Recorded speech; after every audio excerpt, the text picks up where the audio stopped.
라디오 독서실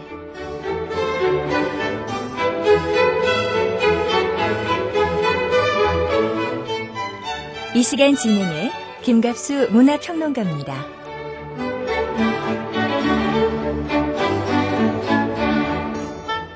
여러분 안녕하세요. 김갑수입니다. 최근 어떤 글에서 한 문학평론가가 했던 말이 기억납니다. 한국 소설의 독자와 한국의 소설 독자를 구분해야 한다 하는 말입니다. 예, 한국 소설 독자는, 그러니까 소설 독자는 늘어났는데 우리나라 소설, 한국 소설 읽는 독자는 현격하게 줄어들고 있는 그런 현상을 좀 아프게 말한 거죠. 예, 청취자 여러분께서는 최근에 읽은 우리나라 소설 어떤 게 떠오르시는지요? 외국 소설이 뭐 매력이 없지 않겠습니다만 또 우리와는 다른 시각의 현실을 보여준다 하는 측면이 있기 때문에 우리의 삶을 되돌아보게 하고 더 깊게 관조하게 하는 그 매력이 한국 소설만에 있습니다. 서점에 나가실 때 베스트셀러 코너만 뒤돌아보지 마시고 서점에 꽂힌 한국 소설에 좀 더 사랑스러운 눈길을 보내주셨으면 좋겠다 하는 마음입니다. 오늘 라디오 독서실에서는 이번에 첫 소설집을 낸 작가 이후경 씨의 단편입니다. 낙원장, 이 작품 함께 하고자 합니다. 작가 소개를 먼저 간단히 해드리겠습니다. 소설가 이후경 씨, 경남 진주에서 태어나 서울생이고요. 한국외대 불어불문과 출신입니다. 1992년 문화일보 동계 문예 중편 소설 부문에서 과거순례가 당선돼서 등단을 하셨습니다. 예, 작가 모시겠습니다. 안녕하세요. 안녕하세요. 예, 네. 작가 양력 소개해드렸는데요. 네.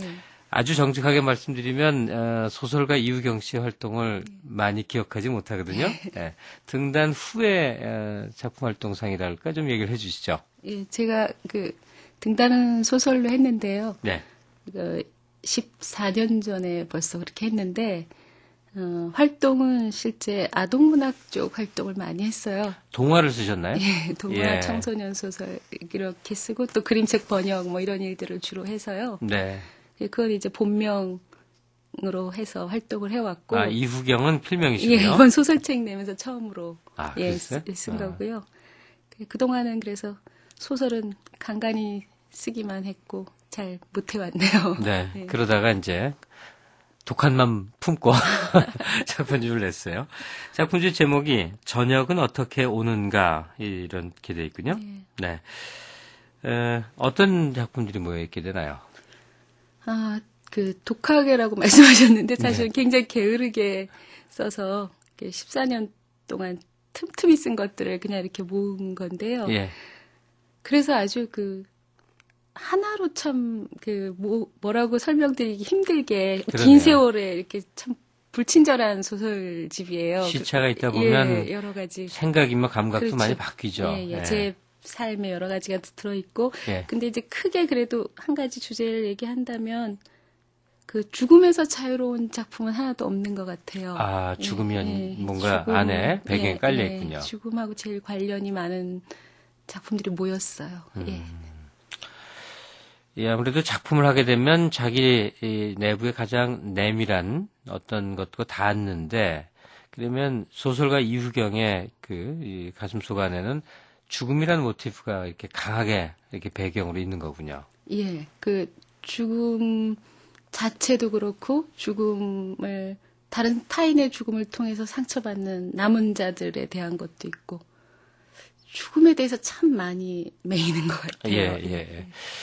예. 가령 프랑스 이브 본파 이런 시인은 일생 동안 죽음 탐구를 했다는 거죠. 작품으로. 가능한 얘기죠. 그만한 깊이를 가진 얘기인데.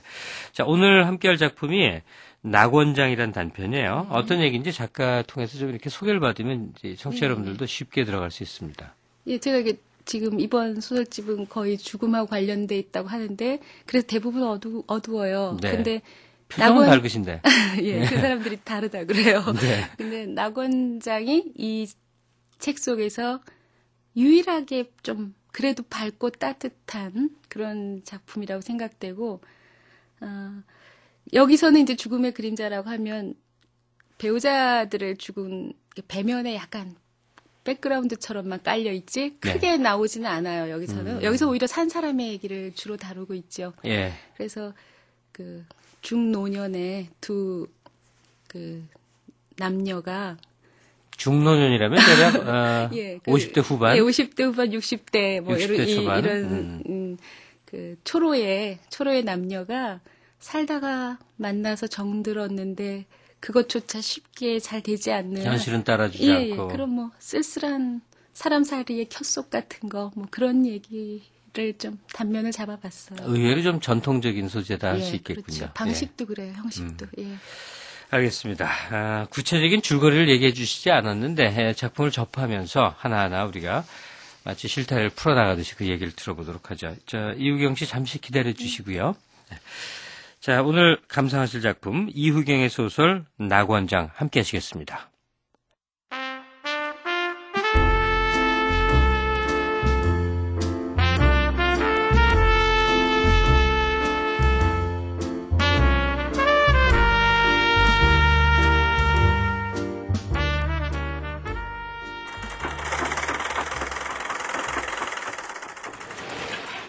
성태, 나한테. 아유, 잘 다녀왔어요? 개돈 다 온 거예요? 그래요, 요 보란께. 500만 원. 500만 원. 이게 정말 우리 돈인 거죠? 당연하지. 어서 일어나. 돈 벌 것도 없이 이 길로 방구턴 계약으로 가야지. 그래요. 얼른 가요. 아니야. 잠깐만. 예? 왜요? 깜빡 잊을 뻔했구먼. 한복부터 먼저 사는 게 순서지. 당신. 그래요. 우리 나일론 쪼가리 한복이라도 한 번씩 사 입고 정한수 떠놓고 그렇게 시작해요. 서울댁은 눈가에 흐르는 물기가 보일까봐 얼른 뒤돌아섰다. 왜 그래요? 맴이 상한겨? 아유, 아니에요. 고마워서 그래요. 영순 씨, 그동안 고생 많이 했어. 당신도요. 그런데 장에 가면서 그 큰 돈을 들고 다닐 거예요? 그럴 수는 없지. 위험하기 싫어. 잠깐만 지들려 보게. 잘 쳐놓고 어디게. 함께 살 방 한 칸을 장만하기 위해 먹을 것 입을 것 안 쓰며 돈을 모았던 지난 8달. 보증금 500만 원만 만들면 월세야 둘이 벌어 채워내지 못할까. 이게 인생의 마지막 기회이지 싶은 절박함으로 장씨와 서울댁은 그 꿈에 매달렸다. 좌판 박물장수 1,000원짜리 장사에 바지단 고치는 일이나 겨우 떨어지는 수선집 일감으로는 한 달 갯돈 50만 원 만드는 일이 숨통을 조일 만큼 고달팠다. 그렇게 갯돈을 부어 8달 만에 500만 원을 탔던 날이었다.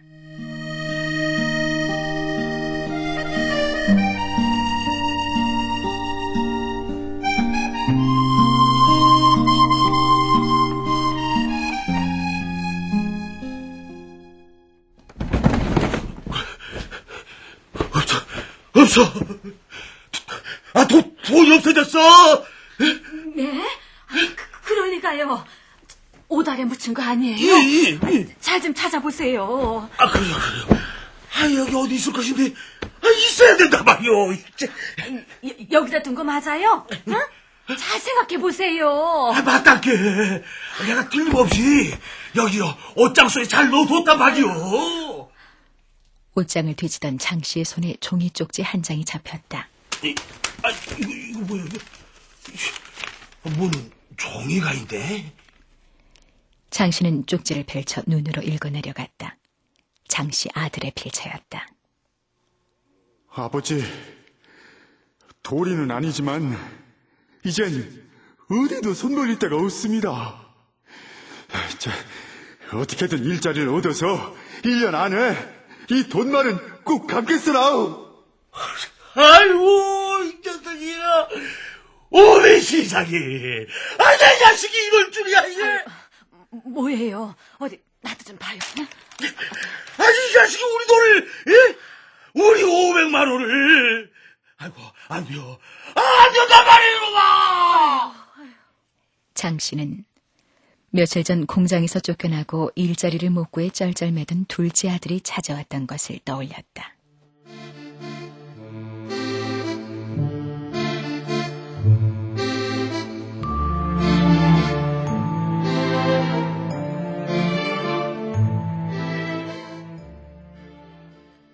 두 사람 모두 지쳤다. 다시 악착스럽게 일을 하고 수전노처럼 돈을 모을 기력이 남아있지 않았다.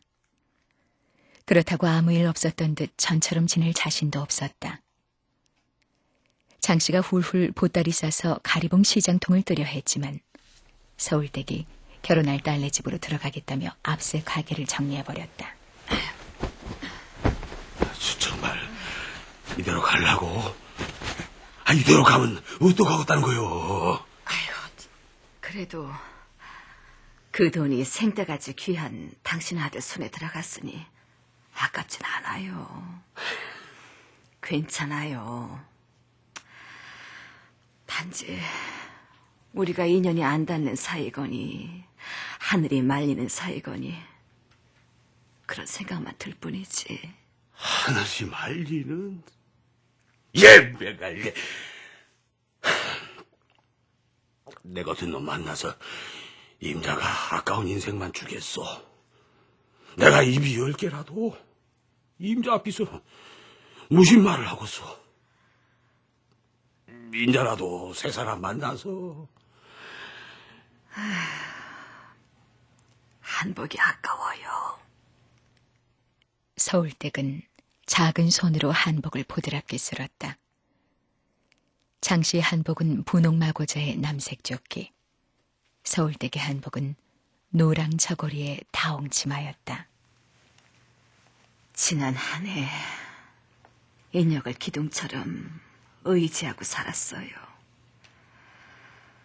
살붙이고 살지 않았달 뿐 마음은 인혁 안 사람이건 했어요. 일하고 가볼 만한 언제 또 볼까? 저한테 좋은 생각이 있어요. 서울댁은 며칠 새 더욱 검게 타버린 장씨의 얼굴을 쳐다보았다. 이제 우리가 같이 살 수는 없게 됐지만 이왕 맺은 인연 둘이 여행이라도 다녀오는 건 어때요?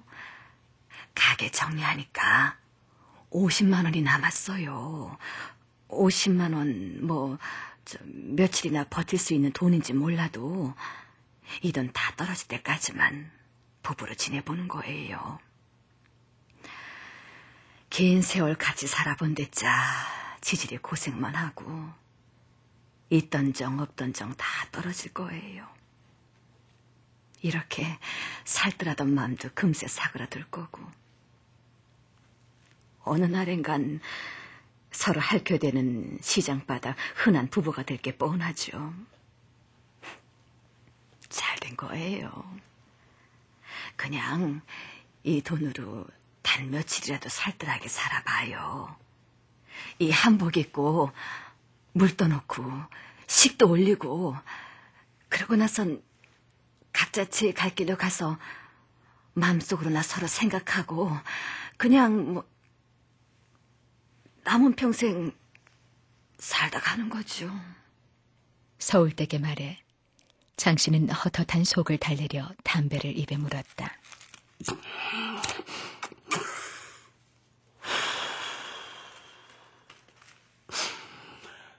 무슨 염주로? 그것도 나한테는 호사여. 그 대신 남은 갯돈은 그쪽에서 보여야 돼요. 내 돈은 이번 여행에다 다 쏟아볼 거니까 한 푼도 안 남겨올 거라고요. 그거야 말이 무한함. 응? 입이 10개라도 내가 무슨 할 말이 있을란가. 장씨가 은근히 동의하는 내색을 하자 서울댁의 얼굴에 그나마 생기가 돌았다. 그리고 잘 놀기예요. 평생 살 거 며칠에 다 살아보는 거니까 이런 울적한 얘긴 길 떠나선 입도 뻥끗 안 하기예요. 나 돈 하나도 안 아까워요. 그렇게만 쓸 수 있다면 며칠을 살아도 사는 것처럼 한번 살아볼 수 있다면 며칠을 살아도 사는 것처럼 한번 살아볼 수 있다면 뭔 여한이 있겠어요. 참, 그것도 약속 못 오면 내가 이 눈곱을 썼다 할 수 없지.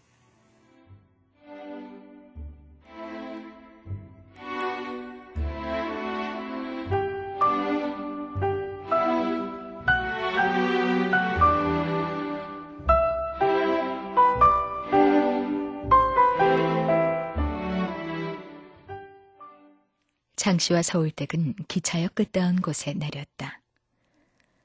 어느 역전처럼 여수역 앞에도 불 밝히고 나그네들을 기다리는 오목조목한 식당들이 늘어서 있다.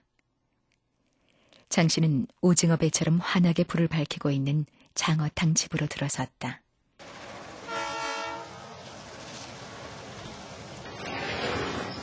아이고, 어서 오시오이. 강이 절절 끓는데 싸게 올라가시더라고요. 여주인의 호들갑스런 인사에 장씨도 호들갑을 떨었다. 아따, 이거 참말로 발바닥 뒤고 써야 이거. 여기 저 장어탕 두 그릇 아주 맛나게 내야 보시오. 예, 금방 나가요. 저 여기를 혼자 올 적마다 임저한테 이 시원한 장어탕 한 그릇 먹이고 잡아서 아주 내가 안달했었지라. 그러시구만. 야, 어쩐지 아저씨 사랑받아서 그런가? 아줌씨 얼굴이 어떻게 저리 고울까 참말로. 그러지. 아직도 처녀 같지라. 해픈 여자 취급이라도 받은 것 같아 서울댁의 얼굴이 금세 셀쭉해진다. 아이고, 왜 놀리고 그래요? 임자는 절세게다 애기씨 같은데 나는 그냥 간대 없는 도둑놈 민상에다가 아주 소홍장내가 푹푹 나네 아주. 여기 요 다리 쭉 뻗어보시오. 이거 따뜻하게 아주 좋아. 장독대위 항아리처럼 오동통하고 나이 50을 넘긴 게 벌써 새해 전인 서울댁에게는 터무니없는 말이다. 그런데도 서울댁의 나이답지 않게 뽀얀 뺨은 금세 복숭아빛으로 물든다. 아이고, 자. 예. 아유, 그럼 만나게를 드시오. 야야야. 어여여 들어봐요. 이거 아주 별미라니까. 아유, 장어 갖고 국을 다 끓이나 보네. 자. 어디야? 아주 별미지라. 시장이 반찬이지 뭐 별나게 맛있어서 그런가? 엄마? 별로요? 오호, 임자 입맛에는 안 맞는갑다. 그러면 더러 물러야 쓰겠네. 아유, 됐어요. 맛있어요.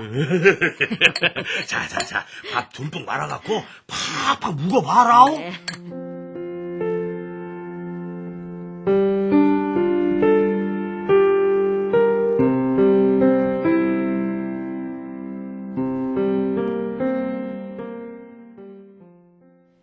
국물까지 남김없이 싹 비운 장어탕 그릇을 밀어내며 장씨가 먼저 담배를 꺼내 문다.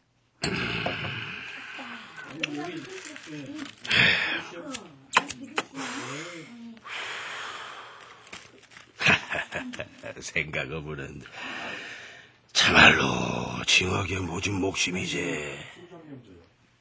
회한이 그를 덮친다. 그동안 공사장이며 지객꾼이며 품팔이며 거렁뱅이 집만 빼곤 안 해본 것이 없이 치대며 살아왔다.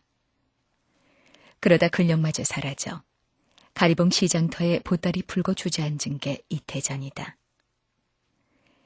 날마다 보따리 행상을 풀어놓던 자리가 바로 서울댁이 새들어 재봉질을 하던 골무만한 수선집 앞이었다. 장씨는 밥그릇 뚜껑에 담배재를 떨어내고 다시 깊이 빨아들여 연기를 뱉는다. 버는 대로 족족. 임자오고 몸조리 써버렸으면 여한이나 없지. 이번 길에선 그런 얘기 안 하기로 해놓고선. 그려. 아유, 그만 일어나요.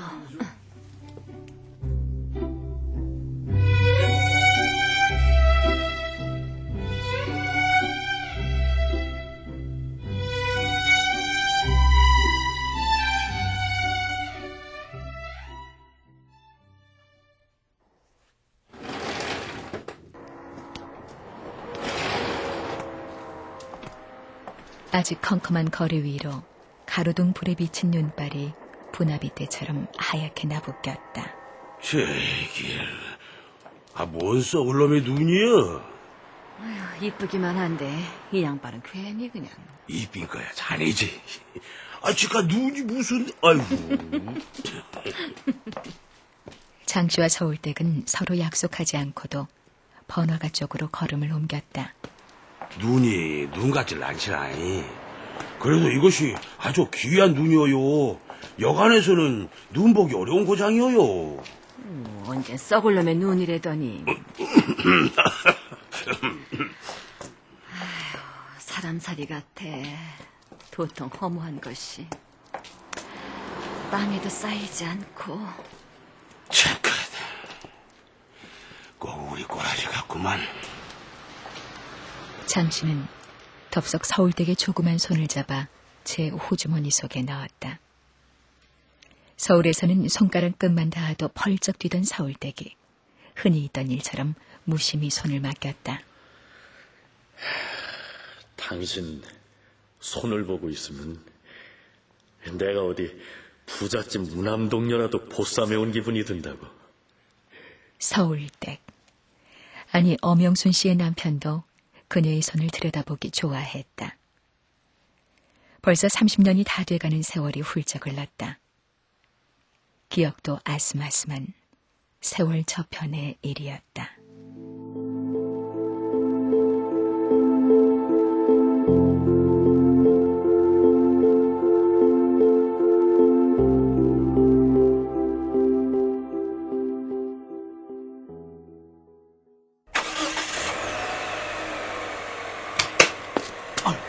잠깐만. 왜요? 뭐 빠뜨렸어요? 택시기사인 남편은 새벽일을 나가려다 말고 갑자기 차에서 내려 배웅 나온 아내의 허리를 잡아당겼다. 오늘은 종일 당신만 안고 있었으면 좋겠네. 일 나가기 싫어. 이가 주인집에서 내다보면 어쩌려고. 얼 가요. 정말이야? 내가 정말 이대로 나갔으면 좋겠어? 정말 솔직히 한번 말해봐. 정말이지 않고 그럼요. 손으로 남편을 밀어내는데도 남편은 왁살스럽게 아내를 당겨 안으며 실실 웃었다. 내가 끝나는 대로 올 테니까 애순인 장모님한테 하루만 다 봐달라고 그래. 아이 잠들 때까지도 못 기다릴 것 같다니까. 오늘따라 왜 이리 늦장이래요. 빨리 갔다 와요. 오늘만 날인가? 어디 갈 사람처럼. 어디 갈 사람처럼. 그런 방정맞은 소리를 한 자신의 주둥이를 도려내고 싶었던 것은 사고 소식을 알리는 전화를 받았을 때였다. 그리고 남편을 잃은 후부터 서울댁은 방정맞은 말을 한 데 대한 속죄의 세월을 살았다. 다 늙어 이제야 장씨의 쓸쓸한 어깨에 얼굴을 묻고 싶다는 생각이 들기 전까지.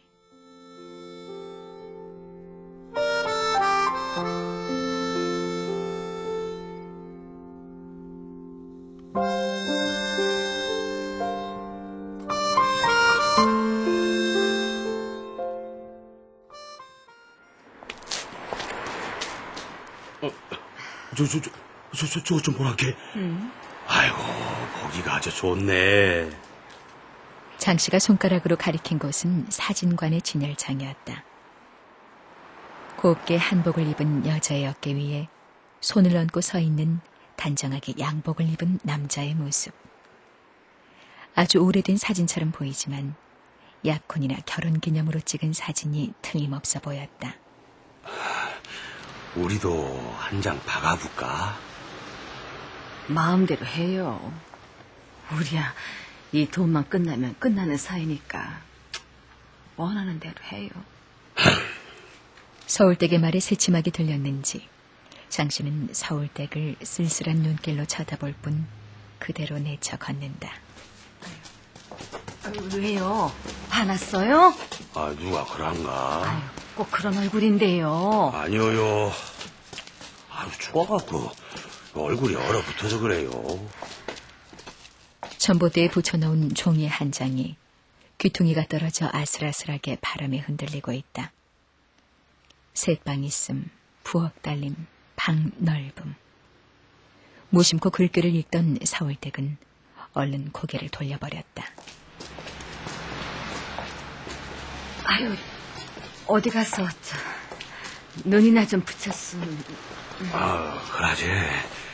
어디 가서 따뜻한 아랫목에서 푹 자고, 그 다음에 어동도도 가고, 여기저기 기경도 댕기고, 만난 것도 푸지게 사 먹더라고.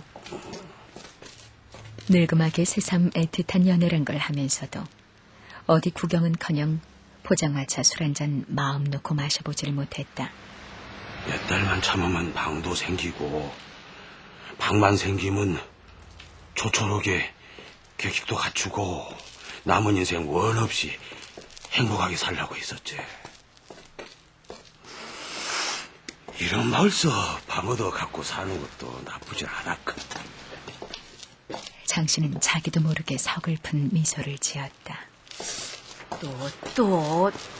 아이, 임자가 아무리 그랬어도 난 자꾸만 속이 탄단께. 임자 볼라 또. 아유, 자꾸 그러면 나 이 길로 돌아 올라가요. 서울댁이 장씨에게 잡힌 손을 쑥 잡아 빼자 장씨는 얼결에 서울댁을 덥석 안아버렸다. 아유, 왜 이래요? 아이고, 난 부끄럽게 빨리 놓지 못해요. 남들이 보잖아요. 아이고, 얼른 놔줘요. 응? 다시는 그런 말 말아요. 농내미로도 난 숨이 막힌단께. 임자가 내 옆에 있을 시간이 얼마나 됐다고. 아유, 알았어요. 다시는 안 그럴게요.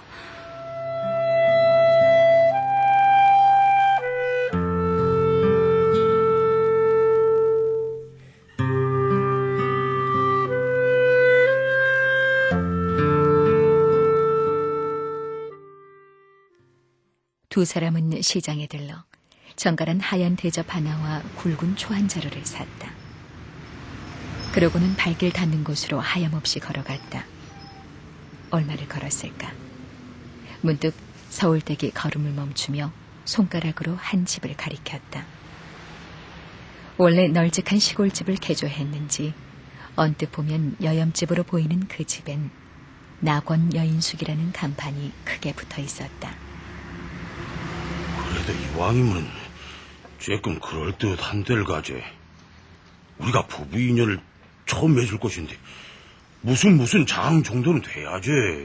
아유, 그럼 장이 좋으면 이 집을 낙원장이다, 요렇게럼 생각하면 될 것 아니에요. 그래. 낙원이라. 이름자 하나는 우라지기 좋구먼. 나야 임자만 있으면 어디를 가든 낙원인께.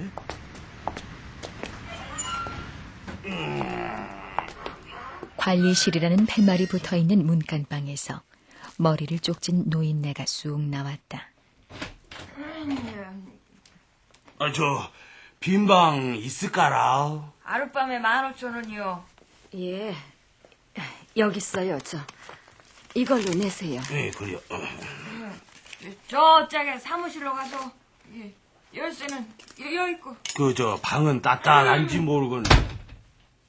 아따, 그 알맛이. 아이고.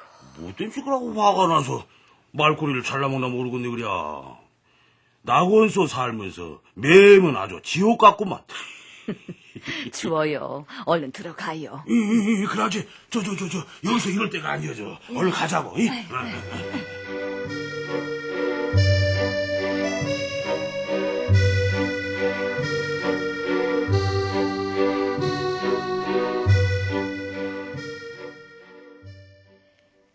그러나 막상 방 안에 들어온 두 사람은 겉옷만 겨우 벗어 걸어놓고는 내외라도 하듯 돌아앉아 있었다. 서울댁은 일 없이 장판만 쓰다듬고 장씨는 애꿎은 담배만 뻑뻑 빨고 있었다. 아이고, 내 정신 좀 보소, 이거. 한복 가까워서 떠나온 길인 것을 내가 깜빡 헬뻔했지라. 갈아입어요. 나 안 볼란게. 인력도 입어요. 2벌 다 챙겨왔어요. 그러지 뭐, 그러자고. 저 벽만 뚫어지게 보고 있어요. 돌아보면 안 돼요. 에이, 참말로 꼭 돌아보라는 당부 같아요. 아유, 이가 참. 알았다게. 그냥 해보 말이요. 나도요, 눈 꼭 감고 있을랄게요. 저, 걱정이랑 허들 말더라고요.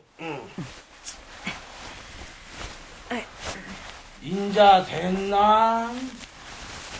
이제 됐어요. 두 사람은 살며시 돌아선다. 아이고, 이것이 누구요? 세상 선녀가 따로 없소이. 아이고, 엄영순이가 맞소? 오메 이쁜 것이가 참말로. 아이고, 내 각시가 맞다가. 장씨는 그만 달려들어 서울댁을 껴안으려 한다. 서울댁은 그러는 장씨를 밀어낸다. 아유, 대접이랑 저는 왜 샀어요? 그쪽에서 먼저 한 생각이면서. 아이고, 나 참말로 근데 미쳐버리겠네. 아니, 자네가 요렇게 사람 미치게 할 줄 모르고, 그딴 시덥잖은 짓거리를 다 생각하는 거요. 지금 다 집어치우고, 임자를 1초라도 빨리 끌어안고 싶은 미쳤다. 얼른 나가서 깨끗한 정한수나 한 그릇 받아와요. 아우, 이 꼬라지로. 시꺼멓고 비쩍 마른 늙은 얼굴에 새신랑 한복이 당치도 않다. 남 앞에 나서기에는 아무래도 꼴사납다. 엄영순이 신랑 되는 게 그렇게 창피하면 인제라도 모르시죠? 아까 뭔 소리를 그러고 섭섭하게. 나 금방 또 오자만.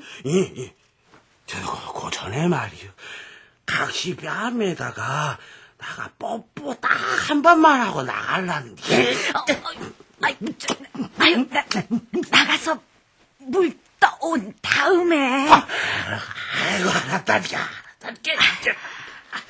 하지만 장씨의 손길은 조금도 멈춰지지가 않았다. 난 나가서 물 떠온. 애써 산 대접이랑 초가 두 사람의 엉킨 발끝에서 천덕꾸러기처럼 뒹굴뒹굴 구른다. 창호집은 밖에선 다시 눈이 싸묵싸묵 내려 쌓이고 있다. 어느새 두 사람은 까무룩 잠이 든다.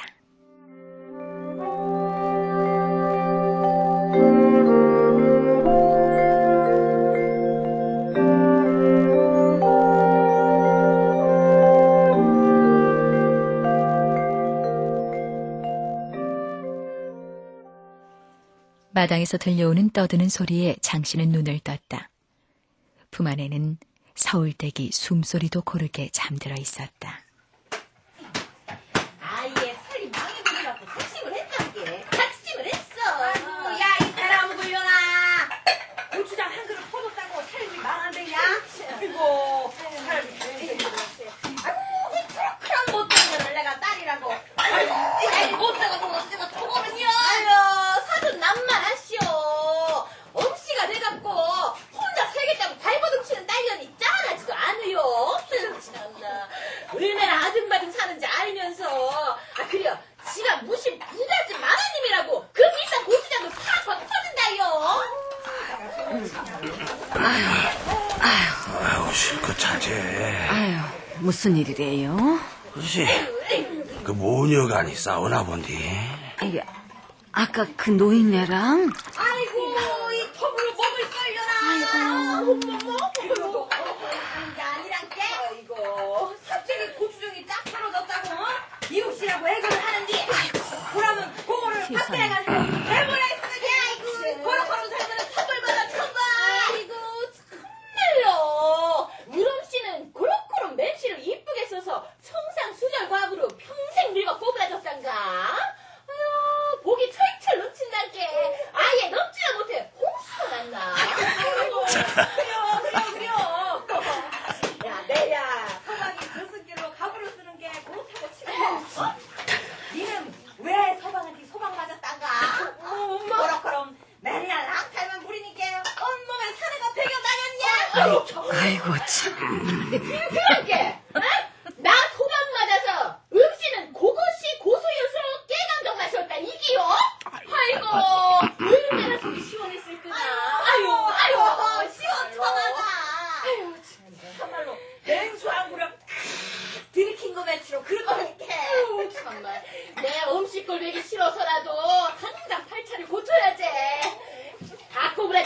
땡이라도 한다 잡아서 내가 엄씨가 아주 눈꽃이어서 아주 확 돌려버리게 할 거니까.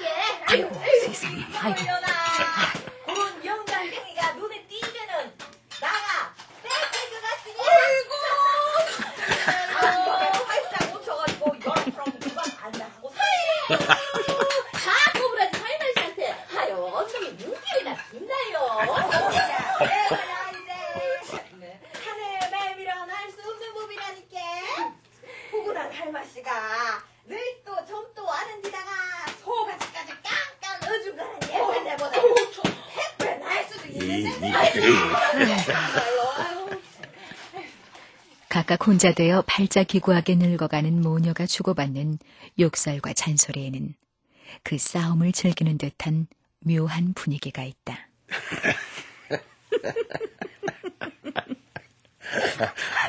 왜 웃어요? 아유, 그러는 자네는 왜 웃어? 아이고, 참말로 부럽네. 등 붙이고 같이 살니까 저렇게. 무심코 쏟은 말을 주워 담지도 못하고 차마 염치가 없어 말꼬리를 맺지 못한 장씨는 어쩔 줄을 모른다. 나만 더 욕심내면 내가 천벌을 받지. 하루를 살아도 나고녀야지. 인자는 죽더라도 여한은 없어야. 장씨가 서울댁의 몸을 다시 더듬기 시작한다. 서울댁은 수줍은 듯 몸을 비튼다. 그러면서도 서울댁의 머릿속은 이제 남은 돈이 얼마나 되나 계산하느라 분주하다. 벌써 솔찬히 돈이 허물어졌다. 그래도 아직은 남은 돈이 더 많다. 이렇게 며칠은 보낼 수 있으리라.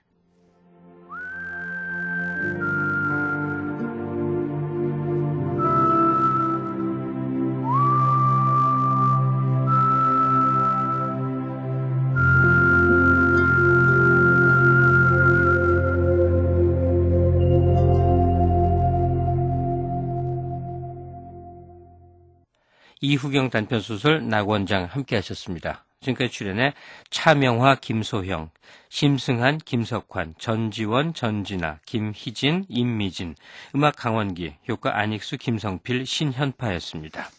작가와의 대화 계속 이어가겠습니다. 네, 이후경 선생님. 예. 자, 이 장씨 그리고 서울댁. 서울댁은 이름이 엄영순 씨입니다. 이렇게 일종의 신혼여행이자 이별여행이라고 할 수 있네요. 예.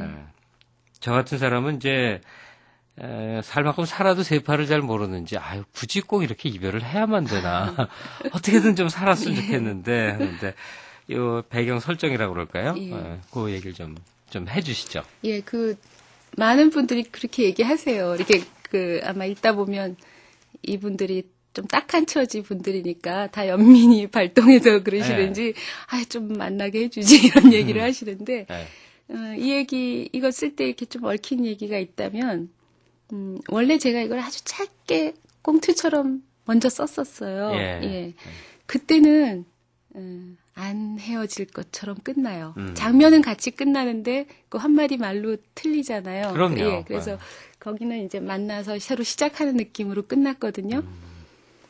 근데 이제 그걸 제가 언제가 조금 더 길게 풀고 싶어서 다시 단편으로 이제 쓰게 되면서 그러니까 제가 정서가 깊이 들어가다 보니까 그 삶이란 게 참 녹록치 않아서 그렇게 이렇게 참 쓸쓸하게 힘들게 살아온 사람들이 그렇게 쉽게 동화도 사실 꼭 그렇지는 않지만 일반적으로 말하는 비유어로서의 동화처럼 예 그렇게 쉽게 따뜻해지게 한다는 게 좀 거짓말하는 느낌이 들고 사실은 이루어지지 않는 게 실제 삶일지도 그렇죠. 모르겠습니다. 예, 그게 더 현실적인 느낌이 들어서 저절로 그렇게 굴러가더라고요. 그래서 그렇다고 해서 이제 완전히 다친 건 아니죠. 이게 좀 마지막에 미묘하게 끝나서 어쩌면 이 사람들이 뭐 말은 이렇게 해도 다시 그냥 얽혀 살 수도 있고. 제 추측은요. 예. 여수에서 사는 거예요. 예. 지금 여기서 보니까 세방 있으면 세방 있으면 그걸 자꾸 보게 되는데 남은 돈을 거기다 탁 주고 거기서 아마 아무리 뭐 나이도 있고 또 배운 기술 없다 하더라도 둘이 열심히 그냥 합쳐서 살며 살 것 같은데 저도 이 이야기 속의 세계에서 어려운 환경에 두 남녀가 막 마음 붙여서 이렇게 살면 그렇게 살고 싶어요. 예, 그렇긴 한데 제가 그 엄영순 특히 그 서울대기 입장에서 생각해 보면 그 나름대로 그 마지막 삶에 찾아온 이런 경이로움 같은 아무리 노년이고 참 힘들게 사는 사람이지만 그걸 굉장히 소중하게 생각하는 마음이 있어서 둘이 사실 지친 거잖아요.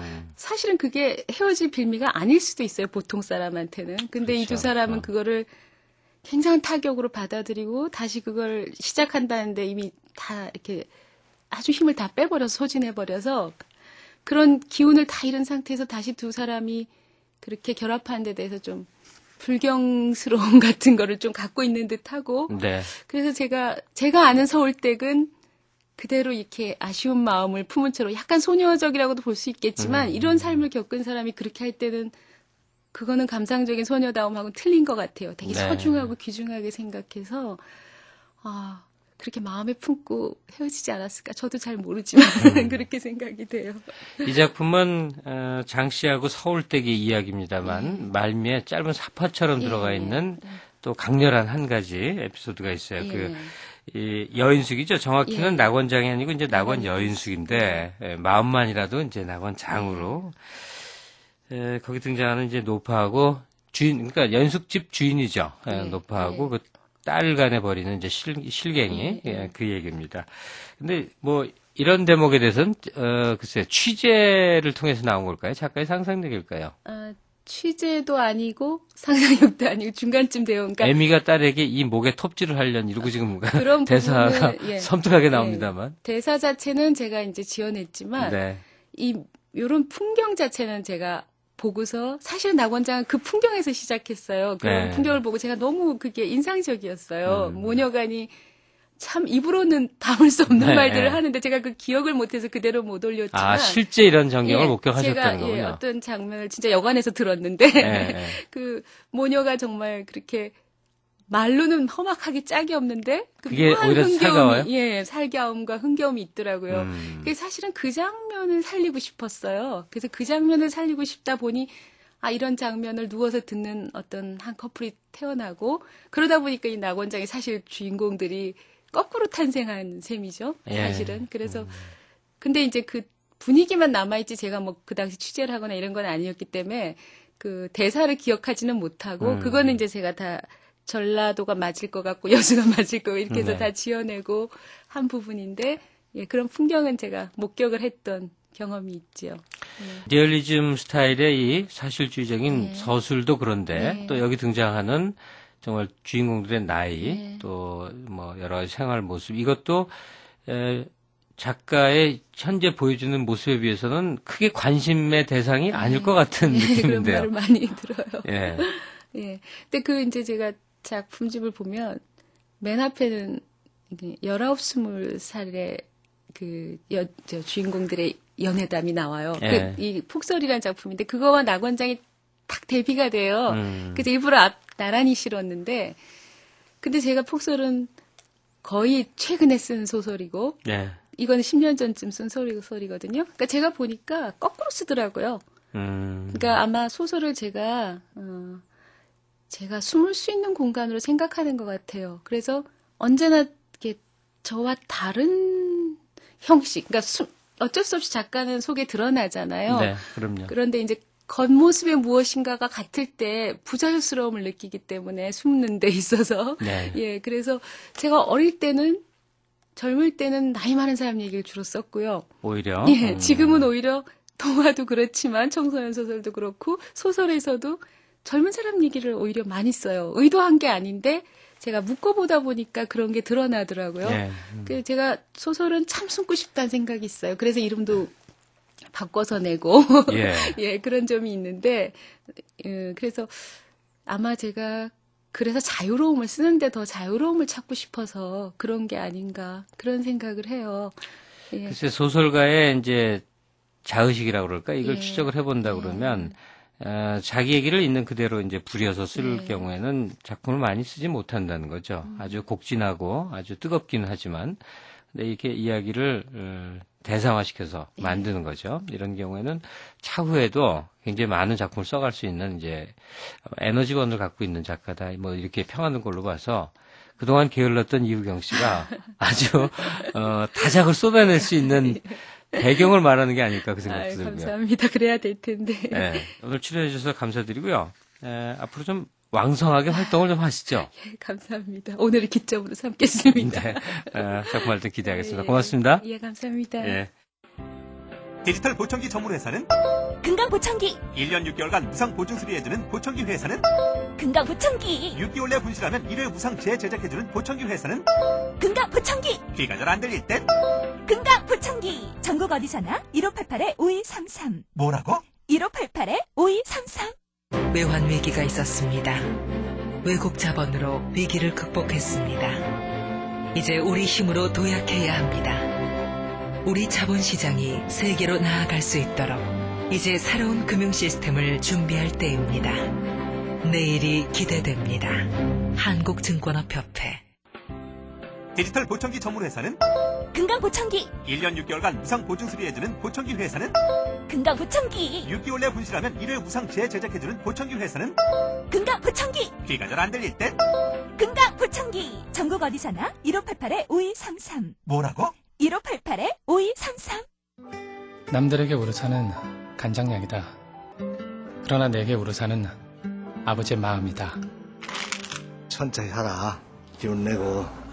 아버지, 당신은 제게 살아가는 힘입니다. 당신 덕분에 거뜬합니다. 생활의 힘 우르사.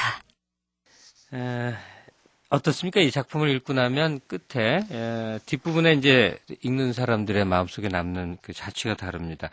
이렇게 두 손 잡고 끝없이 함께 한 길을 가자 다짐하는 늙은 남녀의 모습이 그려지는 듯 하지 않습니까? 예. 마지막 여행이 될지 새로운 여행의 출발점이 될지 잘 모르겠습니다. 또 어쩌면 상관이 없는지도 모르겠습니다. 네, 각자 생에 어떤 불꽃 같은 그런 시간이 됐다면 더 뭘 바라겠는가 하는 그런 생각도 들죠. 이 고단한 인생길에서 뭔가 삶의 동반자가 돼주는 그런 존재가 있다는 게 얼마나 감사한 일인가를 새삼 느끼면서 얘기 마치겠습니다. 편안한 휴일 되시고요. 전 다음 주에 찾아뵙겠습니다. 지금까지 극본 김민정, 기술 이흥규, 연출 이계창이었습니다.